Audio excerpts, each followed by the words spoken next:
until you can get a really good team involved. Have them maybe drop the belts to upcoming Jason Jordan and Chad Gable or Enzo and Cass, somebody major that we can get behind, and then have them turn against each other. Have Bubba turn into Bully, and have Devon have him maybe team up with R-Truth instead of Goldust. Because the interesting thing is that the whole thing with Goldust and R-Truth is that I understand that I think they're trying to recreate the whole thing with, you know, Booker T and Goldust back in the early 2000s. But I think it's just been done already, and I think it's just better off to have Goldust and Stardust face off against each other at Mania and do it for, do it for Dad. It would be the best tribute to their father. It'd be a great way to, finally drop the whole Stardust character and turn him into Cody Rhodes. But I doubt that with everything that's going on with WWE, I doubt that's probably going to happen right now. Kalisto will actually be defending the United States Championship in a rematch against Alberto Del Rio at Fastlane. But they were going to plan on doing it earlier, but the thing was is that Del Rio, I think, hurt his back during the Rumble matchup in which he kind of spiked himself. Kalisto was supposed to go for like a sunset flip bomb, I believe it was, but botched it a little bit, and Del Rio kind of almost took himself out of the deal, where he just flipped back and it was like, ooh. It was a pretty nasty bump, but Del Rio's going to be out at least until Fastlane, just, taking care of his back, not taking so many bumps probably. So, going to be interesting to see how that goes. Stephanie McMahon tried to turn Roman Reigns and Dean Ambrose against each other, saying that, who was going to be the weaker link. I mean, just like you were when Seth Rollins turned on you guys, just like Marty Jannetty was when Shawn Michaels turned on him and sent him through the deal. And actually, interesting enough, Marty Jannetty had a lot to say about that comment that Stephanie made on Raw.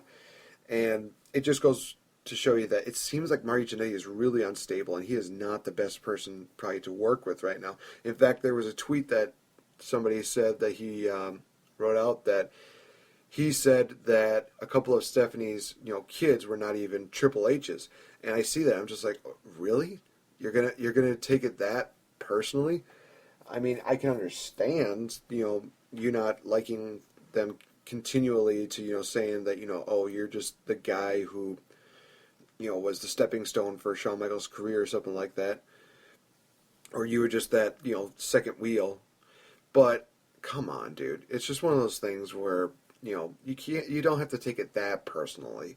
It's not like, they were, bad mouthing your family, but instead you're going to badmouth their family.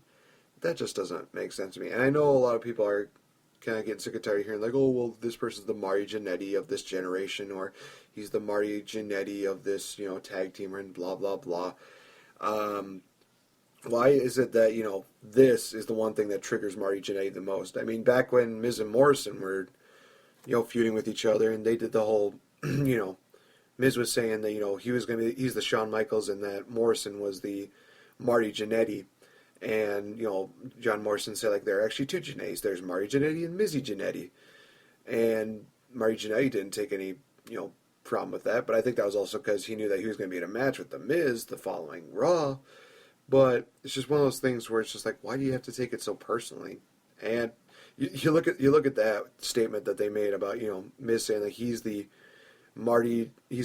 Shawn Michaels and Morrison's the Marty Jannetty.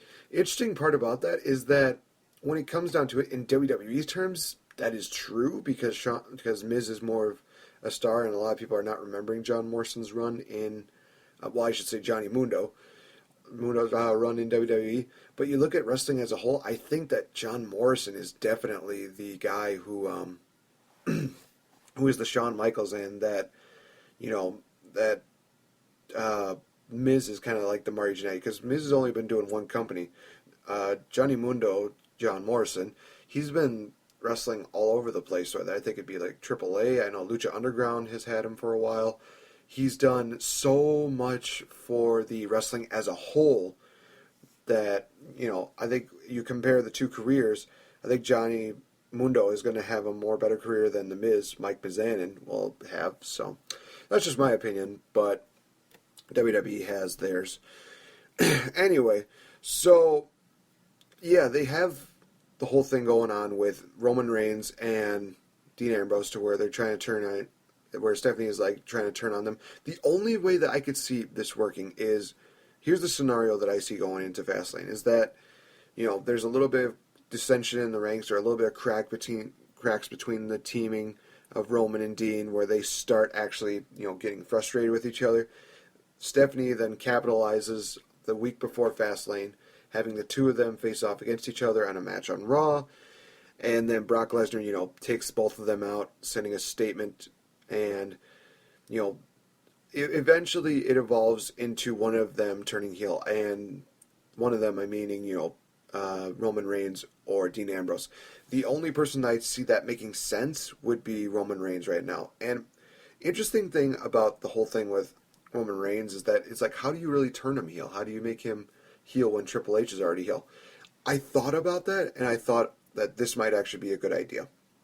If they actually had the matchup at WrestleMania and Triple H is just about to win, Scott Armstrong is in, and he's the referee. He's kind of the crooked referee.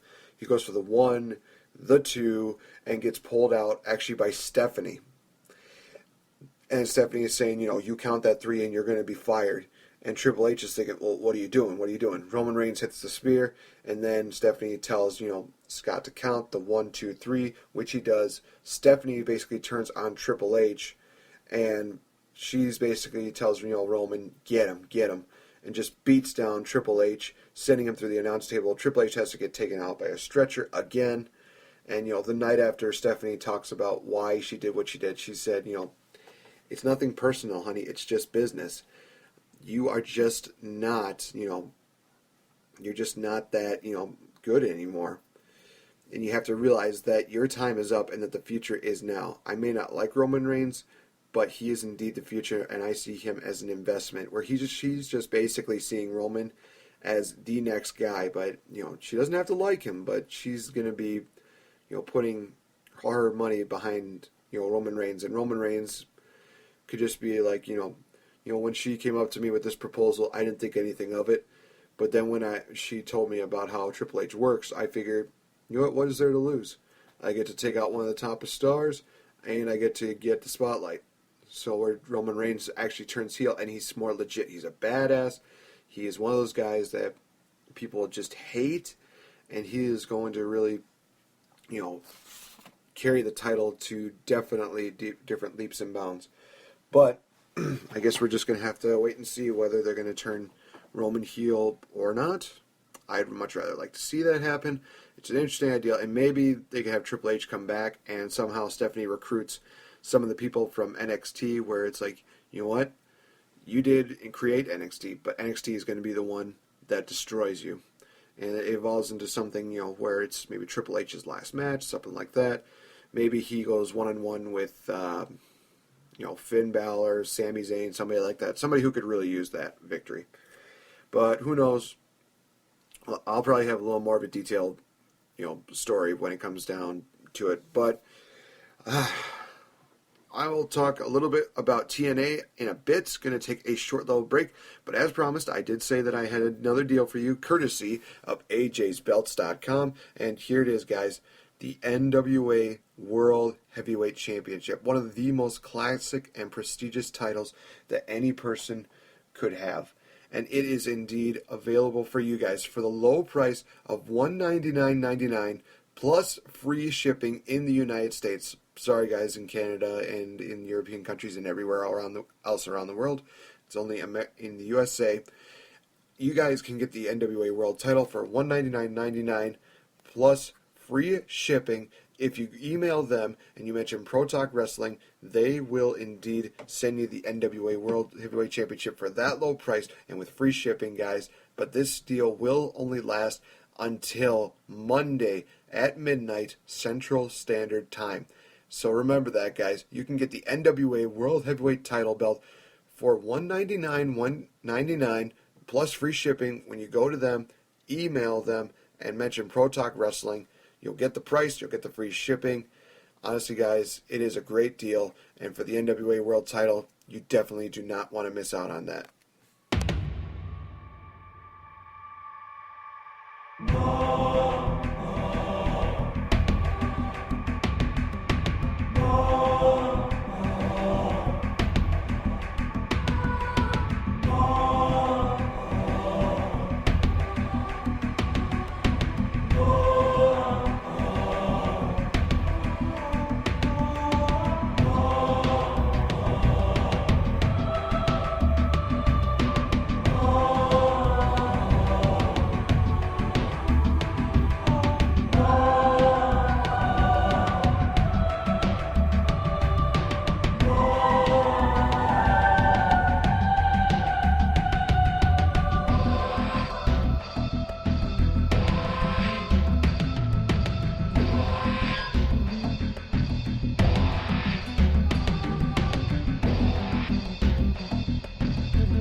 are back, ladies and gentlemen. This is indeed Pro Talk Wrestling. This is Nate the Great.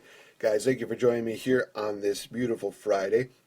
After dealing with a nice little snowstorm up here, it's nice to see a little bit of sun.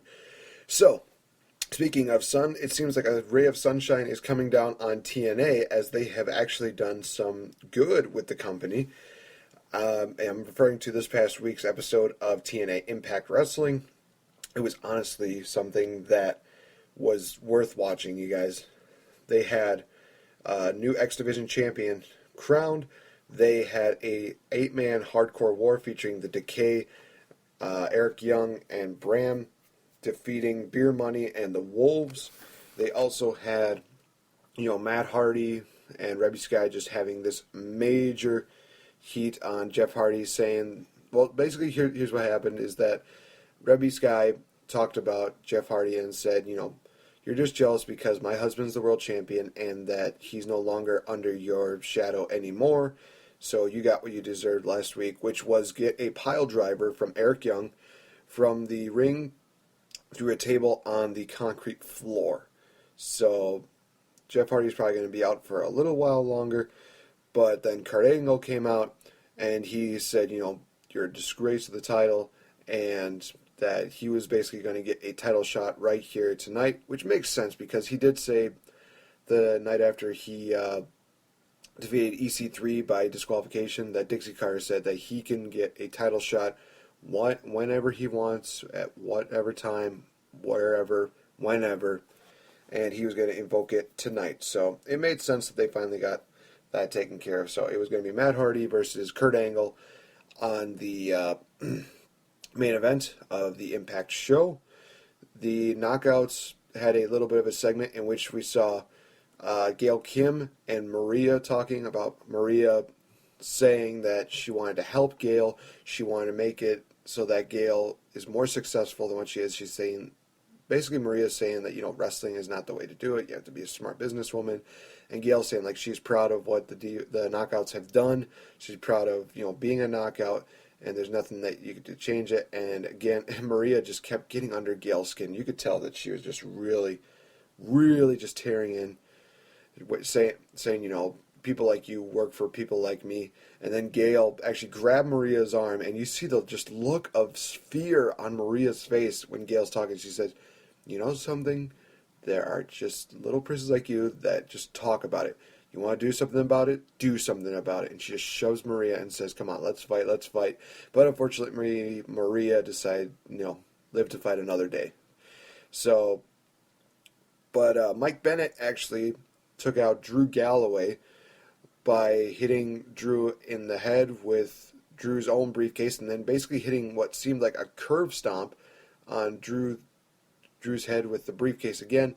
And you could tell that it was one of those really bad injuries because Drew's face told the story. It just basically looked like he was just on a different planet in a different dimension where his eyes were just glazed over. It was just really, really freaky. Another thing that happened was that EC3 finally commented on his loss to Matt Hardy in what was, again, a phenomenal promo. This is one of the reasons why I love EC3. I think that he's an amazing talker as well as